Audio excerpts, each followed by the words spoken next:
semoga semuanya dalam keadaan sehat ya. Jadi sekarang kita mau coba mengenal mengenai UMKM, khususnya terkait dengan tax planning. Oke, seperti yang kita sudah ketahui bahwa sebenarnya UMKM di tahun 2025 ini ataupun tahun-tahun sebelumnya hal itu menjadi tulang punggung ekonomi di Indonesia. Tetapi banyak sekali UMKM yang masih belum mengenal khususnya untuk perpajakan dan juga kewajiban-kewajiban mereka, apa yang harus mereka lakukan ketika mereka melakukan usaha. Terlebih lagi nanti ketika kita mendapatkan peraturan baru terkait dengan PPh 22 final ini, isunya adalah hal ini menjadi ditarik oleh e-commerce, maka teman-teman yang masih menjalani usaha UMKM ini harus betul-betul memahami apa yang menjadi kewajiban kalian semua.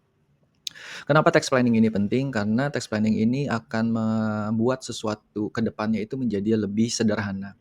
Contoh gampangnya adalah kalau kita tidak punya kemampuan dari sisi pembukuan, maka jangan sekali-sekali kita akan melakukan pembentukan suatu perusahaan. Karena banyak sekali orang-orang ya di mana ada ya klien yang orang pribadi terus kemudian mereka itu konsultasi ketika mereka mendapatkan SP2DK karena mereka tiba-tiba membentuk suatu usaha, membentuk perusahaan.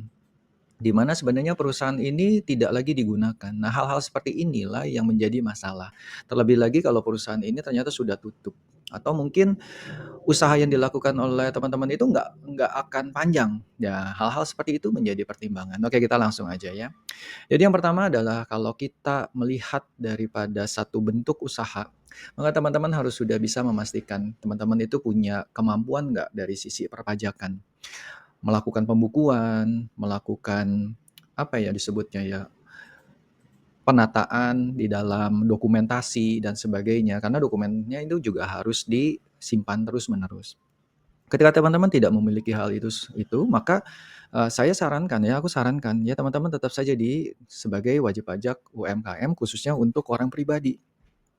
Tetapi ketika teman-teman mengatakan bahwa, "Oke, aku punya kemampuan untuk melakukan pembukuan, terus kemudian tata kelola dokumen yang jauh lebih baik dan sebagainya." Artinya teman-teman sudah bisa melakukan pemilihan nih, apakah teman-teman mau melakukan untuk pemilihan sebagai CV atau teman-teman juga bisa melakukan pemilihan untuk perusahaan perorangan. Ya, perusahaan perorangan itu artinya adalah teman-teman itu berjalan sendiri. Jadi ya direkturnya sendiri, komisarisnya juga kalian juga sendiri. Namanya perusahaan perorangan. Lalu berikutnya ketika teman-teman bisa lebih baik lagi, maka teman-teman bisa membuka perusahaan tertutup ya disebut dengan PT. Tetapi ketika kalian sudah memilih ini semua, baik itu CV, perorangan maupun itu adalah PT, teman-teman sudah harus siap dengan pembukuan. Lalu kalau teman-teman masih di dalam perorangan, apa kelebihannya? Kelebihannya itu adalah ketika teman-teman sekarang kita masuk ke arah PPh tadi sudah pembukuannya ya bukan pembukuan tetapi lebih arahnya ke pemilihan bentuk usaha. Sekarang kita mulai nih masuk ke perpajakannya yang lebih dalam lagi yaitu kita mulai dari PPh-nya. Kalau kita sudah tahu dari awal bahwa PT, CV, dan juga mungkin hal-hal lainnya seperti perusahaan perorangan itu harus melakukan pembukuan, di mana orang pribadi bebas tidak melakukan pembukuan. Tetapi apa yang harus dilakukan oleh orang pribadi? Maka ketika teman-teman masih menggunakan nama pribadi, maka secara otomatis teman-teman harus menggunakan yang namanya apalagi di tahun berikutnya ya, tahun 2026, itu teman-teman harus melakukan yang namanya pemberitahuan penggunaan norma. Nah, kalau tahun 2025 gimana? Tahun 2025 karena posisinya masih pajak penghasilan finalnya itu masih berlaku, maka secara otomatis itu tidak menjadi masalah. Tetapi kalau teman-teman di tahun 2026 khusus untuk wajib pajak yang sudah terdaftar dari tahun 2018, maka berakhir sebenarnya 2024, tetapi ada perpanjangan gitu ya. Nah, maka di 2025 masih bisa pakai, tapi di 2026 gimana? Kalau dengan dasar yang ada, maka 2026 itu sudah tidak boleh lagi kita menggunakan pajak final ini. Lalu ketika pajak final tidak bisa kita lakukan, maka yang 0,5% itu ya, maka kita harus lakukan apa ya, bukan pendaftaran, pemberian informasi untuk penggunaan norma yang disebut dengan NPPN. Nah, keuntungannya apa sekarang ketika kita masih menggunakan orang pribadi? Yang pertama, ketika teman-teman sudah melakukan pemberian informasi mengenai NPPN ini, maka teman-teman cukup melakukan yang namanya pencatatan saja. Pencatatan itu jauh lebih simpel daripada pembukuan.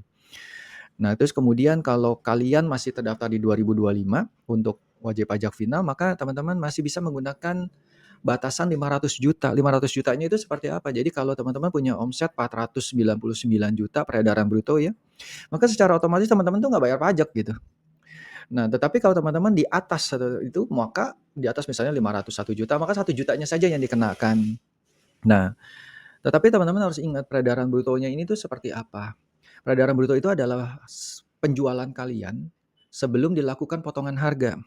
Artinya kalau teman-teman punya peredaran bruto, penjualan kotor kalian misalnya sebelum potongan harga 500 juta, terus potongan harganya 400 juta misalnya gitu ya. Nah teman-teman tuh yang dihitungnya tuh 500 jutanya itu, bukan 100 juta, yaitu 500 kurang 400, bukan, tetapi yang 500 jutanya itu. Nah kemudian sekarang kita lagi bahas untuk orang pribadi nih ya. Lalu berikutnya apa? Kalau teman-teman sudah lihat bahwa oke, saya berarti masih menggunakan PPh final. Berarti berikutnya apa? Kalau kalian masih bertransaksi dengan nama kalian sendiri, terus kemudian kalian ada pemotongan, jadi jasa kalian, misalnya contoh gini deh, ada tukang AC nih gitu ya. Jadi teman-teman bekerja sebagai servis AC. Nah, servis AC itu kan kalian sudah diberikan yang namanya bukti potong oleh si konsumennya. Nah, sebelum kalian diberikan bukti potong, kalian minta dulu ke Korteksnya, yaitu surat keterangannya. Tapi sepertinya kalau sekarang Korteks masih belum ada, tapi surat keterangan itu dulu kalian sudah bisa ambil menggunakan yang lama, itu di DJP online gitu ya. Nah, artinya teman-teman kasih dulu tuh ke bagian terkait, misalnya konsumen kalian gitu ya. Nah, konsumen kalian kasih bahwa kalian menggunakan disebut dengan sket PP 55 sehingga kalian tidak dipotong PPh 21, tetapi kalian akan dilakukan pemotongan PPh 4 ayat 2 itu ya. Jadi PPh 4 ayat 2 yaitu yang 0,5% itu. Nah, teman-teman omset yang sudah dipotong itu ya jangan dibayarin lagi, nanti kelebihan gitu. Tapi bagaimana kalau misalnya tidak ada pemotongan, misalnya jualan biasa tanpa ke pihak non pemungut gitu ya. Artinya teman-teman bayar aja langsung ya, bikin e-billing-nya terus kemudian bayar. Nah, di Korteks itu sekarang sudah bisa yang namanya melakukan pencatatan ya, nilainya sekian, terus kemudian transaksinya apa. Nanti dia secara otomatis dia akan menghitung berapa nilai yang harus dibayarkan. Nah, kalau untuk PPh final UMKM untuk orang pribadi kan secara otomatis itu clear ya, clear. Lalu kalau untuk orang pribadi juga nih, masih orang pribadi, lalu di tahun 2026, apa yang harus dilakukan? Tadi yang seperti aku udah bilang bahwa kita harus bikin yang namanya pemberian informasi untuk NPPN ini. Kalau teman-teman nggak bikin NPPN gimana? Berarti wah kacau total tuh. Artinya nanti teman-teman akan bisa dikatakan teman-teman memilih untuk melakukan pembukuan. Karena default-nya itu yang utamanya, jadi ketika tidak ada pengaturan lanjut, maka itulah disebut dengan default ya. Maka otomatis teman-teman dianggap melakukan yang namanya pembukuan. Makanya teman-teman jangan sampai lupa untuk melakukan itu. Nah, akhirnya misalnya contoh deh kita bikin yang namanya NPPN. Ya, kita sudah memberi informasi untuk NPPN ini. Lalu apakah selesai? Enggak, ya kita harus melakukan pencatatan tanggal berapa, kemudian juga ke siapa, lalu berikutnya lagi kerjaan apa gitu ya, ataupun jualan apa. Nah, itu harus lengkap. Kalau bisa dokumen-dokumennya juga kita harus simpan. Nah, ketika itu sudah selesai, maka nanti kita gabungkan semua, nanti kita akan menggunakan yang namanya norma, yaitu tarifnya. Misalnya contoh, jasa pembukuan yaitu 50%. Jadi kalau teman-teman punya omset 500 juta, maka yang masuk ke pajak itu 500 juta kali 50%. Maka yang ditulis sebagai peredaran netonya itu 250 juta gitu. Nah, kemudian apakah itu selesai? Maka jawabannya belum, karena teman-teman harus membayar. Nah, nanti di tahun 2026, ketika teman-teman keluar dari skema PPh final, maka teman-teman nggak perlu bayar PPh 25-nya karena dianggap sebagai wajib pajak baru.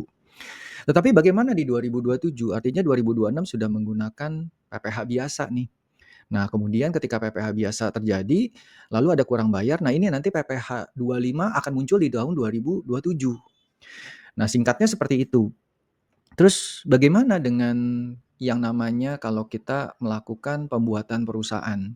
Oke, kita sekarang sudah beralih ke bukan lagi ke orang pribadi, tetapi ini masuk ke bentuk badan. Ya, bentuk badan itu bisa CV, perusahaan perorangan maupun perusahaan tertutup atau PT. Nah, teman-teman di sini yang harus kalian pahamin bahwa ketika kalian memilih untuk menjadi NPWP badan, maka secara otomatis kalian memiliki kewajiban. Kewajibannya apa? Yaitu pembukuan. Pembukuan itu berarti bukan lagi pencatatan, bukan cuman omsetnya berapa gitu ya, enggak, tapi pembukuan mulai dari kalian harus memiliki sistem akuntansi, kalian memiliki laporan keuangan, kalian memiliki juga ya semuanya, seperti layaknya perusahaan saja. Nanti ketika kalian melakukan SPT tahunan, SPT tahunannya SPT tahunan badan gitu ya. Kalau dulu disebut dengan 1771 gitu ya. Nah, apa yang terjadi kalau teman-teman tidak melakukan pembukuan ini, maka secara otomatis teman-teman akan disangsi sangat besar dan ini akan bisa menghabiskan harta kekayaan kalian gitu ya. Dan hati-hati sekali gitu. Nilai-nilai ini, dendanya ini sangat besar sekali. Jadi kalau teman-teman memang ingin memiliki satu perusahaan, maka teman-teman sudah harus siap dengan pembukuan. Kemudian, apakah itu aja? Bukan cuma pembukuan doang ya, tapi artinya teman-teman sudah harus mengikuti ketentuan semua. Yaitu misalnya pembayaran PPh 25, pemotongan dari misalnya pegawai, ada kita misalnya mempekerjakan karyawan, terus kemudian kita bertransaksi nih dengan vendor berupa jasa, berarti kan kita ada potongan PPh 23 atau kita sewa ke satu yang punya sewa deh gitu. Nah, kita juga harus melakukan pemotongan untuk hal itu, yaitu atas nama PPh 4 ayat 2 atas sewa. Nah, kemudian berikutnya apa lagi? Hal-hal ini semua kalau kalian juga bertransaksi dengan pihak luar negeri itu juga akan punya PPN jasa luar negerinya. Baik kalian sebagai PKP maupun tidak. Oke, kita sekarang lanjut. Ketika kita sudah tahu bentuk perusahaannya kita sudah bisa pilih dan sebagainya, PPh-nya kita sudah kenal. Artinya sekarang kita masuk ke arah PKP. PKP itu apa? PKP itu adalah pengusaha kena pajak. Nah, PKP itu bisa kalian daftarkan, ya. Kalian bisa daftarkan nih menjadi PKP sekalipun omset kalian di bawah 4,8 miliar. Tapi bagaimana kalau omset kalian sudah di atas 4,8 miliar tapi belum melakukan pendaftaran? Nah, ini bisa jadi masalah. Bukan bisa jadi, tapi pasti jadi masalah. Dan teman-teman harus ingat bahwa 4,8 miliar ini adalah sebagai patokan kalian. Kalian mau jadi PKP pun boleh kalau di bawah itu. Tetapi kalau misalnya contoh gini, kalian sudah ditetapkan sebagai PKP. Ya, kalian sudah memilih untuk menjadi PKP. Kalian sudah ditetapkan dan kalian sudah memilih untuk menggunakan saat ini juga. Oke, maka secara otomatis kalian misalnya kalian melakukan penjualan apapun, maka itu akan dikenakan PPN. Ya, PPN-nya sekarang kan tarif efektif betul 11%, tetapi tarifnya itu betul-betul 12%. Kenapa disebut dengan tarif efektif? Karena kita menggunakan DPP nilai lain, yaitu 11/12 dari nilai harga jual kita. Nah, ketika kita lakukan itu pun, itu belum selesai. Ketika kalian sudah terdaftar sebagai PKP, kalian harus lapor. Kalau kalian tidak lapor, maka yang terjadi apa? Yang terjadi adalah kalian akan didenda. Satu masa pajak kalian tidak lapor, itu kena 500.000. Bayangin. Itu bukan nilai kecil gitu ya. 500.000 dikaliin misalnya contoh lupa melakukan pelaporan terus-menerus selama 2 tahun, ya kalian bisa ngitung 500.000 kali 24 bulan. Itu yang bisa terjadi, yang harus kalian bayarkan. Oke, kita recap semuanya. Kalian sudah bisa menentukan apa bentuk usaha yang kalian pilih, itu yang pertama. Yang kedua, kalian juga harus mengetahui ya mengenai tax planning terkait dengan pajak penghasilan kalian, yang terkait dengan bentuk usaha itu sendiri. Terus yang ketiga adalah kalian juga harus memahami bahwa PPN ini bisa kalian daftarkan langsung dan juga kalian bisa ataupun kalian menunggu ketika nanti sudah mendekati 4,8 miliar itu. Nah, teman-teman, itu dulu videonya karena posisinya sebenarnya bukan hanya itu aja. Kalau kita mau lihat ke arah pembukuan dan sebagainya, ini akan menjadi panjang sekali. Nah, aku hanya bisa kasih pendapat saja ketika aku simpulkan saja gini. Kalau kalian tidak memiliki kemampuan melakukan pembukuan, kalian tetap stay di orang pribadi. Tetapi ingat, orang pribadi pun harus melakukan pembukuan ketika nilainya sudah mencapai 4,8 miliar omsetnya. Tapi selama itu belum, ya kalian menunggu kesiapan kalian saja. Dengan omset segitu berarti kalian sudah punya pengalaman yang cukup. Nanti kalian barulah mengambil bentuk usaha badan yang sesuai, baik itu perorangan, baik itu CV ataupun itu bentuk perusahaan tertutup. Nah, teman-teman, habis itu kalian juga harus memahami mengenai PPh-PPh apa yang terjadi kepada diri kita sendiri ketika kita sebagai wajib pajak UMKM yang dikenakan final ataupun di luar daripada final. Dan juga begitu juga dengan perusahaan. Bagaimana perusahaan itu bertindak atas dirinya sendiri dan juga sebagai pemotong kepada pihak lain. Begitu juga terhadap PPN-PPN yang akan berlaku. Nah, teman-teman, aku mau tambahin. Jadi, tadi aku bilang bahwa yang bisa melakukan pembukuan itu bukan hanya orang pribadi.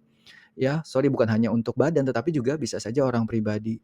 Ketika teman-teman sudah punya omset di atas 4,8 miliar, teman-teman harus melakukan pembukuan dan juga teman-teman harus terdaftar sebagai PKP. Bayangkan, teman-teman sebagai orang pribadi melakukan pembuatan PKP gitu ya, melakukan pembuatan PPN dengan e-fakturnya dan sebagainya. Jadi, teman-teman, sebenarnya pemerintah itu memberikan kesempatan dengan waktu yang ada, teman-teman bikin sederhana, tetapi teman-teman harus belajar di situ. Belajar supaya menyiapkan diri sendiri, supaya jadi jangan sampai teman-teman langsunglah memilih bentuk perusahaan, tetapi pembukuan tidak dijalankan. Itu aja teman-teman, semoga video ini berguna buat kita semua. See you, bye-bye.